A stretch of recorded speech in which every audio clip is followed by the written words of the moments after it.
Love you, pare. Bibo! Bibo!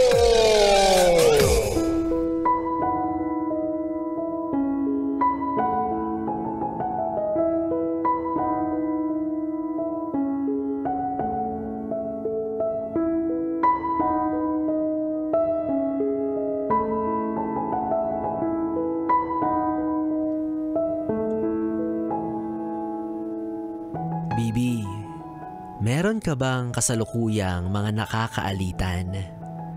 Yung tipo na kapag nagkasalubong kayo, hindi nyo maiwasan ang sumimangot at magtarayan. Siya ba yung dati mong matalik na kaibigan? Kamag-anak na nakairingan? Bagong jowa ng ex mo na siyang dahilan kung bakit ka iniwan? O hindi naman kaya may utang sa'yo na ayaw kang bayaran? Sino pa man siya, basta ang alam mo lang kumukulo yung dugo mo kapag nababanggit yung pangalan niya. At lalong-lalo na kapag nakikita mo siya. Alam mo yung pakiramdam na parang ang bigat-bigat? Yung pakiramdam na puno ng galit yung loob mo? Na wala kang ibang makita sa kanya kundi yung mga nagawa niya sa'yo sa tingin mo ay hindi tama.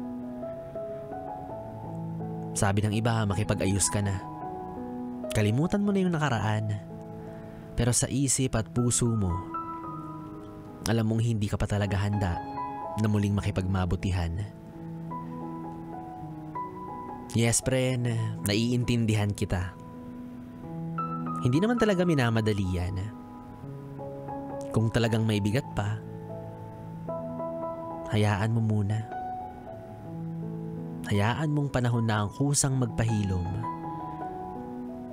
Hindi ko rin naman sinasabing huwag kang magpatawad dahil una sa lahat, masama yun.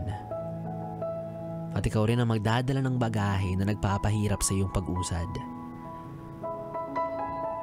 Pero sana dumating yung pagkakataon na mahanap mo na sa puso mo yung kapatawaran. Napanigurado akong matagal mo na ring inaasam-asam para sa sarili mong kapanatagan. Kaya naman, baby, sana tandaan mo to. Walang tatalo sa isang buhay na punong-puno ng kapayapaan. Walang hidwaan, walang ilangan, kundi purong pagmamahalan at pagkakaunawaan.